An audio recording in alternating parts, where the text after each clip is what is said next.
अस्सलाम वालेकुम dear students, कैसे हैं आप सब। उम्मीद करता हूँ आप सब खैरियत से होंगे। तो डियर स्टूडेंट्स, लास्ट लेक्चर में हमने 10th क्लास फिजिक्स में इसके फर्स्ट 4 न्यूमेरिकल्स डिस्कस किए थे। उम्मीद करता हूँ आपको अच्छे से समझ आ गई होगी। आज हम न्यूमेरिकल करने जा रहे हैं नेक्स्ट 10.5 न्यूमेरिकल है। इस स्टेटमेंट में कह रहे हैं if 100 waves pass through a point, number of waves हैं आपके पास, स्क्वायर से रिप्रेजेंट करेंगे हम, ये आपके पास है 100 through a point of medium in 20 seconds. Time उसने दे दिया 20 seconds. What is the frequency, एक तो फ्रीक्वेंसी आपने फाइंड करनी है and the time period of the wave, time period भी हमने क्या करना है, फाइंड करना है। नेक्स्ट क्या है कंडीशन में, if it's wavelength is 6 centimetre, अगर उसकी वेवलेंथ को लैम्डा से रिप्रेजेंट करते हैं 6 सेंटीमीटर हो, तो ये वेवलेंथ होता है, इसका यूनिट होता है आपके पास मीटर, तो इसको 6 डिवाइड बाय 100 कर देंगे हम, ये आपके पास 0.06 मीटर आ जाएगा। फिर वो कह रहा है कि इसकी वेलोसिटी भी आप, यानी कि वेव स्पीड भी आप फाइंड करें। सॉल्यूशन, तो डियर स्टूडेंट्स, एक चीज ध्यान में रखनी है, जब नंबर ऑफ वेव्स की बात करते हैं और फ्रीक्वेंसी उसमें क्या है फाइंड करें, तो फ्रीक्वेंसी फाइंड करने का फार्मूला है F = n/t। ये तब फार्मूला है जब उसने नंबर ऑफ वेव्स दी हो, ठीक है, गिवन स्टेटमेंट में उसने दी हो। तो इसमें आपके पास वैल्यू अगर पुट करें तो ये आपके पास n की वैल्यू है आपके पास 100 और टाइम आपके पास है 20, 0 0 के साथ क्या था 2 1 था 2 5, तो ये स्टूडेंट ये आपके पास 5 हर्ट्ज इसका आंसर आ गया फ्रीक्वेंसी का। इसका यूनिट जो फ्रीक्वेंसी का होता है वो हर्ट्ज होता है।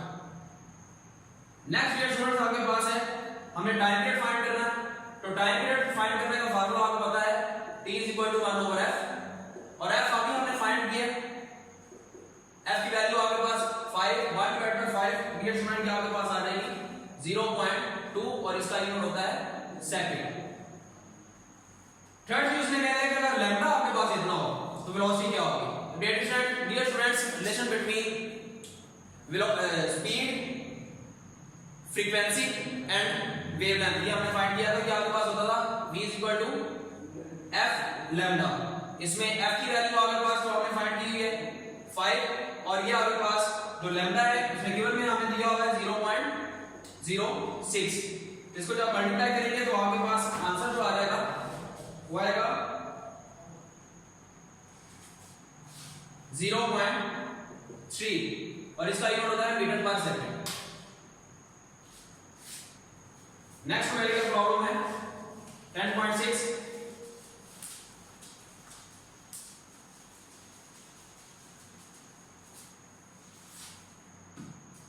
न्यूमेरिकल है, उसकी स्टेटमेंट कह रहा है कि a wooden ball vibrating into the water surface in a ripple tank has a frequency। इसकी जो फ्रीक्वेंसी उसने दे दी है वो आपके पास है 12 हर्ट्ज, यानी कि एक वुडन ब्लॉक है जो वाइब्रेट कर रहा है रिपल टैंक, जो हमने डिस्कस किया था टॉपिक, जो वेव की स्टडी को वेव की टाइप को स्टडी करने में यहाँ पे क्या होता है, एक मेथड होता है, एक डिवाइस होती है रिपल टैंक, उसको हम यूज करते हैं। वो कह रहा है कि उस वुडन बॉल जो है वो वाइब्रेट कर रहा है वाटर सरफेस पे, रिपल टैंक में, जिसकी फ्रीक्वेंसी उसने 12 हर्ट्ज दे दी है। द रिजल्टिंग वेव, तो इसकी जो रिजल्टिंग वेव है जो पैदा हो रही है वो आपके पास 3 सेंटीमीटर है, तो ये भी सेंटीमीटर में आ गई, इसको 3 डिवाइड बाय 100 कर देंगे, मीटर इसका यूनिट होता है 0.03, ये मीटर में आ जाएगी। व्हाट इज द स्पीड, तो स्पीड आपने क्या करनी है, फाइंड करनी है। तो same as last numerical v = f lambda, इसमें आप f की वैल्यू पुट कर दें 12 और लैम्डा आपके पास 0.03, तो इसको जब मल्टीप्लाई करेंगे तो आपके पास आंसर आ जाएगा 0.36 मीटर पर सेकंड। ये इसकी स्पीड आ गई। 10.7 न्यूमेरिकल है, इसकी स्टेटमेंट है, तो डियर स्टूडेंट न्यूमेरिकल 10.7 है, इसकी स्टेटमेंट है a transfer wave produced on a spring has a frequency of, frequency उसने दी हुई है 190 hertz and travels along the length उसने दे दी है s वो आपके पास आएगा 90 मीटर इन 0.5 सेकंड। टाइम उसने दे दिया है 0.5 सेकंड। तीन चीजें हम क्या फाइंड करें, ए में what is the time, what is the period of the wave, एक तो टाइम पीरियड आपने फाइंड करना है। Second what is the speed of the wave, speed उसकी क्या होगी वही फाइंड करनी है। And last one is what is the wavelength of the wave, lambda भी आपने फाइंड करना है। डियर स्टूडेंट्स, एक चीज यहां पे आपने बहुत इंपॉर्टेंट है, बड़ी अच्छे से समझनी है, कंफ्यूज नहीं होना। जो बच्चे कंफ्यूज होते हैं उनके लिए बड़ी अहम चीज है। डियर स्टूडेंट्स, टाइम पीरियड का जो फार्मूला होता है वो आपके पास 1/f है। 1/f की जो वैल्यू उसने दी हुई है वो हमारे पास है 190। अकॉर्डिंग टू दिस अगर हम इसका आंसर फाइंड करते हैं तो ये आपके पास आ जाएगा 1/190। तो ये डियर स्टूडेंट्स आपके पास जो आंसर आ रहा है वो आ रहा है 0.005 और टाइम पीरियड का जो यूनिट है वो आपके पास सेकंड है। डियर स्टूडेंट्स, इस चीज को अच्छे से समझिएगा। टाइम पीरियड जो आपकी बुक में आंसर दिया हुआ है वो 0.01 है, 0.01 टाइम इज इक्वल 0.01 सेकंड। ये आपकी बुक में आंसर प्रोवाइड किया गया है। ये आंसर कैसे आता है वो भी सुन लें। ये आंसर अगर हम इस फ्रीक्वेंसी को अगर 90 हर्ट्ज लेते हैं तो उस हिसाब से अगर सोल्व करेंगे तो आपके पास ये इसका आंसर है। डियर स्टूडेंट्स, यहां पे फिर मैं आपको रिपीट कर रहा हूं, आपकी बुक में ये आंसर है और ये answer according to this frequency, लेकिन आपकी बुक की जो स्टेटमेंट में है वो 190 हर्ट्ज है। अब अगर न्यूमेरिकल दोनों तरह से आ गया, सपोज करें कि यहां पे 190 की जगह वो 90 दे देता है तो कंफ्यूज नहीं होना, 90 की जगह 190 दे देता है तो आपने जो गिवन जो डाटा दिया होगा उसके अकॉर्डिंग ही आपने इसको सोल्व करना है। तो जो गिवन डाटा उसने हमें दिया था वो आपके पास 190 था, उसके अकॉर्डिंग से आपके पास इसकी जो फ्रीक्वेंसी इसका जो टाइम पीरियड आएगा, टाइम पीरियड आपके पास वो आएगा आपके पास 0.05 सेकंड। और ये जो है ये आपकी बुक में जो आंसर दिया हुआ है वो अकॉर्डिंग टू दिस फ्रीक्वेंसी, तो कंफ्यूज नहीं होना। नेक्स्ट आपके पास कह रहे हैं स्पीड फाइंड करनी है। तो डियर स्टूडेंट्स, हमने इस चैप्टर में फार्मूला डिस्कस किया था v = f लैम्डा का। इसमें ये नहीं यूज होगा, क्यों? क्योंकि लैम्डा उसने ऑलरेडी कह दिया कि फाइंड करें। अब हम क्या करेंगे, आपने ये रिलेशन पढ़ा हुआ है s = vt, distance, speed and time का। यहां से हम ये स्पीड को अगर सेपरेट करें तो s/t, और s आपके पास जो उसने दिया हुआ है वो आपके पास है 90 और 90 डिवाइड बाय 0.5, तो ये आपके पास वेलोसिटी जो आएगी वो आपके पास आएगी 90 डिवाइड बाय 0.5, ये आपके पास 180 मीटर पर सेकंड, ये इसकी वेलोसिटी आ गई। And the last one is हमने लैम्डा फाइंड करना है।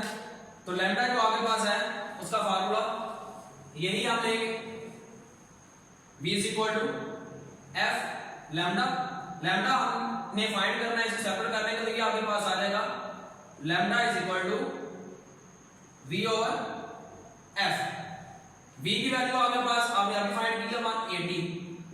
अब फिर फ्रीक्वेंसी आ गई है, तो डियर स्टूडेंट्स जो उसने गिवन डाटा में हमें प्रोवाइड की गई है उसके अकॉर्डिंग ही हमें इसको सोल्व करना है।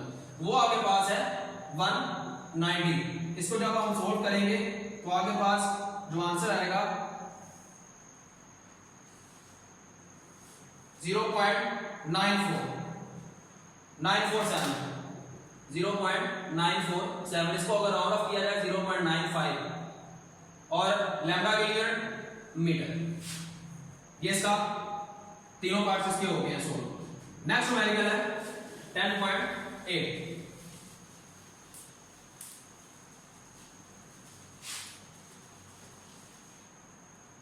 न्यूमेरिकल है, there are water vase in a shallow dish are 6 centimeter long at one point the water vase moves up and down at the rate of 4.8 oscillation. तो डियर स्टूडेंट फर्स्ट आपके पास ये water waves की बात कर दी है, तो water waves आपके पास ऐसे होती हैं ये। तो डियर स्टूडेंट के दरमियान में जो डिस्टेंस है ये वाला वो कह रहा है वो आपके पास है 6 मीटर, यानी कि ये आपके पास ये लैम्डा होता है। ये कंफ्यूजन आपको दूर की है, ये यहाँ पे डिस्टेंस नहीं है, ये यहाँ पे जब वाटर वेव्स की बात करते तो आगे पास वो क्या आ जाता है लैम्डा। तो लैम्डा उसने दिया हुआ है 6 मीटर। उसके बाद ऑसिलेशन पर सेकंड। अगर हम इस फार्मूले की बात करें ऑसिलेशन पर सेकंड होता क्या है, असल में ये फ्रीक्वेंसी है, फ्रीक्वेंसी 4.8 दी हुई है और इसका यूनिट आपके पास हर्ट्ज होता है। देखें कैसे, फ्रीक्वेंसी का यूनिट क्या फार्मूला क्या होता है 1/t, और इस हिसाब से अगर देखा जाए तो ये आपके पास 1/, इसका यूनिट क्या होगा s, और फ्रीक्वेंसी किसके इक्वल हुई पर सेकंड, और पर सेकंड किसके इक्वल होता है वो हर्ट्ज के। कंफ्यूज नहीं होना आपने। नेक्स्ट उसने कहा है फर्स्ट वैल्यू उसने फाइंड करने के लिए क्या हो गया है कि स्पीड इसकी फाइंड करें, एंड सेकंड में कह रहा है time period of the waves, time period find करें। तो डियर स्टूडेंट्स इसमें simple v f lambda relation जो आपके पास है वो हम यूज करेंगे। f की वैल्यू इसने दी हुई है 4.8 और लैम्डा आपके पास है 6। तो इसको अगर सॉल्व किया जाए 4.8 मल्टीप्लाई 6, ये आपके पास आ जाएगा 28 सॉरी ये डियर स्टूडेंट्स सेंटीमीटर में दी हुई है, तो इसका मीटर में कन्वर्ट करेंगे 6 डिवाइड बाय एंटर दिया आपके पास वैल्यू आएगी 0.06 मीटर, और यहाँ पे आपके पास 0.06, और इसको जब आप सोल्व करेंगे 4.8 मल्टीप्लाई 0.06, तो ये डियर स्टूडेंट आपके पास आ जाएगी 0.288, इसको राउंड ऑफ कर लें तो 0.29, और लॉसी का यूनिट आपके पास मीटर पर सेकंड। नेक्स्ट में टाइम पीरियड का होगा, तो टाइम पीरियड का आपको फार्मूला पता है t 1/f, और 1 f की वैल्यू आपके पास है 4.8। इसको जब डिवाइड करेंगे आप 1 डिवाइड बाय 4.8, ये डिवीजन आपके पास आ जाएगा 0.2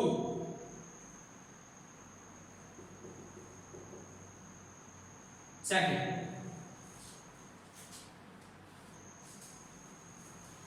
तो डियर स्टूडेंट्स का जो 10.9 न्यूमेरिकल है वो सेम एज जो न्यूमेरिकल हम डिस्कस करते हैं, यही है, वही रिलेशन आपके पास यूज होगा v = f लैम्डा। उसको करने की ट्राई कीजिएगा, अगर कोई प्रॉब्लम हुई तो आप हमें मैसेज कर सकते हैं। लास्ट न्यूमेरिकल है इसका 10.10।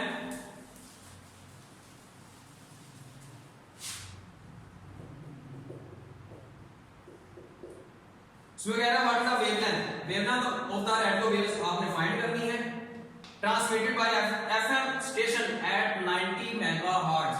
तो फ्रीक्वेंसी उसकी है 90 मेगाहर्ट्ज। मेगा आपको पता है 90 मल्टीप्लाई मेगा की वैल्यू होती है, प्रीफिक्सेस है, इसकी वैल्यू होती है 10⁻⁶, और ये आपके पास हर्ट्ज आ जाएगी फ्रीक्वेंसी।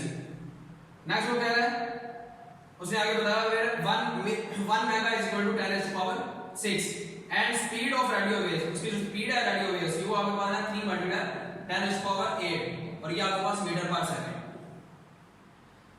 तो डियर स्टूडेंट्स लैम्डा फाइंड करना है हमने, तो v = f लैम्डा का रिलेशन हमें पता है, और लैम्डा अगर सेपरेट करें तो आपके पास v/f आ जाएगा। v की वैल्यू आपके पास है इधर 3 × 10⁸ डिवाइड बाय फ्रीक्वेंसी उसने दी हुई है 90 × 10⁻⁶। तो डियर स्टूडेंट्स आप सॉल्व करें हम, ये सीधा कैंसिल हो जाएगा, ये आपके पास आ जाएगा 1 डिवाइड बाय 30, या इसको सिंपल हम जो सॉल्व कर सकते हैं वो आपके पास है ये डियर स्टूडेंट्स, ये आपके पास फ्रीक्वेंसी जो है 10⁸ 10⁻⁶ है। इसको जब आप ऊपर लेते हैं आप पावर को सेपरेट कर देते हैं, तो जब पावर ऊपर जाएगी तो पावर का साइन क्या हो जाएगा चेंज, 10⁻⁻⁶ हो जाएगा। 1 डिवाइड बाय 20 करेंगे हम, तो आगे पास जो आंसर आएगा वो आएगा 0.0333, और ये आपके पास बेस सेम है, पावर क्या हो जाएगी ऐड, 0.0333 अप टू साउंड जाता जा रहा है। 10 पावर 8 माइनस 6 2 और 10 पावर 2 का मतलब क्या है 100। इसको 100 के साथ क्या कर देंगे मल्टीप्लाई। जब 100 के साथ मल्टीप्लाई करेंगे तो ये आंसर आपके पास 3.33 ये इसका आंसर आ जाएगा और लैम्डा है और इसका यूनिट आपके पास मीटर है। ये डियर स्टूडेंट्स चैप्टर नंबर 1 के न्यूमेरिकल से अगर किसी भी किस्म की कोई भी प्रॉब्लम हो, कोई भी कंफ्यूजन हो, किसी कॉन्सेप्ट की समझ ना आई हो तो आप हमें मैसेज कर सकते हैं। इंशाल्लाह आपकी कंफ्यूजन को दूर किया जाएगा। नेक्स्ट लेक्चर तक अल्लाह हाफ़िज़।